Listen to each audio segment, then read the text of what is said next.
Welcome everyone to this week's video. Today we are on Fish Friday number 157. We have a good one for you today. Today's fish is one of those really cool rare fish that not a lot of people know about, and for good reason, because chances are you've never seen this fish. Today's fish that we're going to be talking about is bam, the Ozark cavefish. Now the Ozark cavefish, or scientific name Amblyopsis rosae. Again, that's Amblyopsis rosae. It is part of the family Amblyopsidae, which is the family of cavefish or blindfish. Now, a lot of people don't live in caves, so that would explain why you probably have not seen this fish. You might have seen pictures, but chances are you never saw this fish. It is found in a very small area. It's in northeastern Oklahoma, northwestern Arkansas, and southwestern Missouri. So in a little kind of where those three states meet. It's approximately 8,200 square miles, or 8,200, which is around 21,000 square kilometers. That's the extent of the known extent of this fish's range. That area is known as the Spring-Filled Plateau of the Ozark Highlands. Now, I got some sort of conflicting accounts into how many places this fish is found. Some places say that it's only verified in 15 caves. I've seen other accounts saying that they're in at least 52. So I don't really know which one is actually accurate. But let's say somewhere in the middle there, some 15 to 52, so let's say like 30. So about 30 caves. That's not a lot of caves when you think about it. No matter which way, even if it's 52, that's not a lot of caves. But the caves that they are found, they're found in those cave streams and springs with a gravel bottom, or this kind of bedrock bottom. You can see here a picture of one. They're found in those really, karst system limestone dolomitic caves. You'll find them over silt and sand every once in a while, but usually they're found in those gravel to bedrock bottoms. Now, caves are notoriously a nutrient-poor system, but as far as caves go, where this fish is found, you can usually find a relatively large source of nutrients for the cave. These come from things such as bat guano, leaf litter, or even tree roots. Another kind of interesting aspect about these caves is that the water quality contained within those caves is unusually high. It's unusually really good water quality, except for oxygen, of course. Cave water is notorious for having extremely low oxygen. It would make sense because with no photosynthesis going on, with no light, of course you're going to have a little bit less oxygen in the water, and usually significantly less. However, these fish have very obviously evolved to tolerate the low oxygen content of groundwater. As I kind of said, we're going to spend a lot of time kind of talking about the habitat of this fish, because that's part of what makes this fish so interesting, just so you know. But these fish really tend, I feel like I've heard that cavefish really tend to prefer caves with flowing water rather than these stagnant pools. There's sort of like two different aspects of caves. Cave water. You see a lot of times people on TV diving into cave waters, and it's this very flat, crystal clear water in just this big pool of water. It's usually not I don't want to say usually not the case. Then there's another aspect where water's almost constantly flowing through the cave, and that's where you get your spring systems and things like that.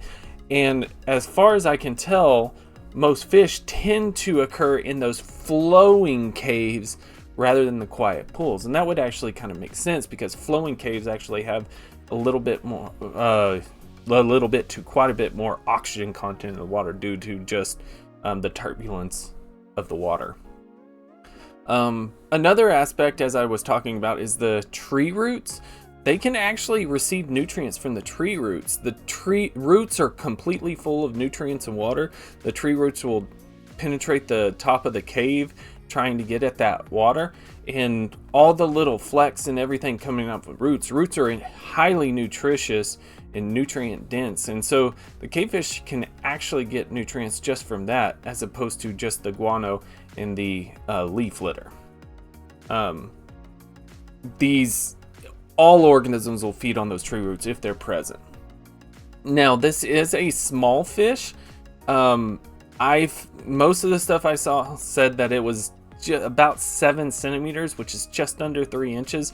That seems to be fairly consistent. I've seen some other accounts of them getting much larger, but I don't know if those were correct. If they were, I don't know. I feel very confident that 7 centimeters, just under 3 inches, would encompass the vast majority, if not all, of this species. As you can see in this picture here, the head is kind of flattened. It's got this protruding jaw right here. Lower jaw. It's slightly protruding.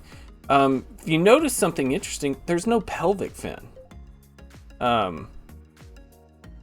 There's just no pelvic fin, which is quite a bit unusual. But they got these very large pectoral fins, and the dorsal fin and the anal fins are set extremely far back on the body as compared to a lot of other fish. Then you have this rounded caudal fin. To me, it looks very similar in body shape to something like a western mosquito fish, or a lot of those Poecilides, which is, like your mollies and things like that. Obviously, mollies are usually quite a bit fatter, but I can believe that. The head actually reminds me a little bit of a mad tom, which we talked about mad toms before. But beyond that, obviously, there's no pigmentation. Most people are very aware that cave animals have no pigmentation and no to rudimentary eyes. And this thing does have eyes. You can see them a little bit easier here. It has rudimentary eyes. They are under the skin. But what's interesting is they have no optic nerve. No optic nerve whatsoever. And I'm not even sure. Sometimes when fish have rudimentary eyes, the eyes can at least be used as light sensing organs. It won't see anything, but they can detect light. I don't know if these even detect light. I think they do. I want to say in a random textbook somewhere, it inkles in my mind that these can still be used to sense light, but I could be wrong about that. If anyone knows, please comment down below. I am fairly confident that they don't have an optic nerve. Now, if that's the case, how are they sensing their environment? Well, they actually have this system of sensory papillae on their head, their body, and even on their fins, little sensory organs. That's what they use to help them find food. But they don't really need all that much food. These fish have incredibly low metabolism rates. The vast majority of the time, they're actually just kind of sitting there motionless. Just motionless. They feed mostly on small crustaceans, small salamanders, salamander larvae, I should say. Sometimes they'll do cannibalism, and then if they get really hungry, they'll even consume bat guano and leaf litter. It may even be when they usually when fish are in such a nutrient and food poor system, they're kind of just eating whatever they can get a hold of. Here's a close-up, by the way, of the head if you wanted that. This is an odd picture, but anyway, back to what they were eating. When they're in this sort of nutrient poor system, they're kind of eating anything they can. Cannibalism, I seemed, with all the research that I did on this fish, it seems like the cannibalism is sort of like a last resort. just during hard times, that's when they're really going there. But more than likely, even with that being said, I feel that whatever they encounter, if they feel they can eat it, they're going to try. And keep in mind that as far as the caves that these fish are found, these are the top predators. These are the top dog in these cave systems. So, those small crustaceans, things like that, there's nothing that's eating this fish while it's alive unless it's a larger one of these fish. Now, it is kind of going along with that very low metabolism rate. This fish is very slow growing, very slow, with a relatively long lifespan, approximately about 10 years. And it is known that maturation at least takes 4 years. So it takes 4 years for it to get mature, and they live approximately 10. And speaking of maturation, that's kind of where we're going to end the video on. The interesting fact that we're going to end the video on is actually kind of on the reproduction of the Ozark cavefish. Now, I do want to make it very clear that not much is known about this specifically. It is known that flooding triggers a hormonal response. So when the cave floods, it's known that a hormonal response occurs when that happens, which probably means that the floodwaters, usually around springtime, probably trigger spawning. That's what triggers their spawning. So February and April, waters get high, they spawn, and then it's known, well, it's not known.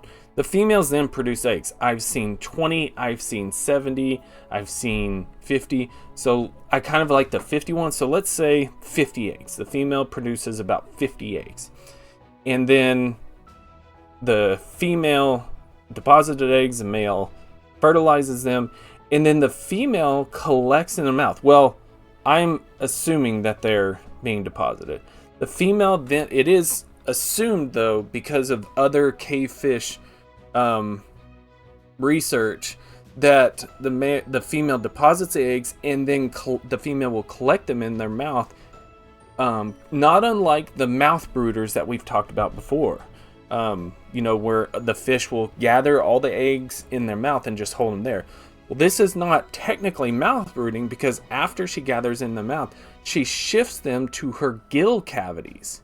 So they're not in her mouth, they're actually in her gills.